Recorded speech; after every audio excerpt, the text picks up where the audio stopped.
Cotton quota sari. So రీసెంట్గా ఒక experience. So కొత్తగా వచ్చారు మన దగ్గరికి, వాళ్ళకి ఒక శారీ జస్ట్ గిఫ్ట్గా ఇచ్చాను. యూజ్ చేశాక మాకు ఫీడ్బ్యాక్ ఇవ్వండి అని చెప్పాను.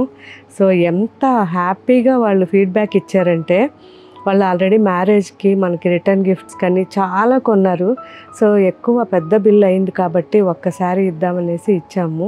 వైట్ ఫ్యాబ్రిక్ మనకు వస్తుంది, డై చేసి ప్రింట్ చేసి 6 meters sari and 1 meter blouse. దీంట్లో మనకి చాలా చాలా మంచి ఆప్షన్ అనమాట. లావుగా ఉన్న హైట్ ఉన్న మీరు చాలా బాగుంటాయి. సో బ్లౌజ్ కూడా కోటా బ్లౌజ్ ఇస్తున్నాం. చాలా మంది అడుగుతున్నారు కోటా బ్లౌజ్ ఉంటుందా లైఫ్ అని. డెఫినెట్గా ఉంటుందండి, యూస్ చేయండి, మీకే తెలుస్తుంది. చాలా బాగుంటుంది. అందుకే నేను రీసెంట్గా కోటా బ్లౌజ్ ఇవ్వడం స్టార్ట్ చేసాం. ఎందుకంటే కాటన్ కంటే కోటా చాలా మంచి లుక్ ఉంటుంది అండ్ ప్యూర్ వేసుకున్న ఫినిషింగ్ ఉంటుంది.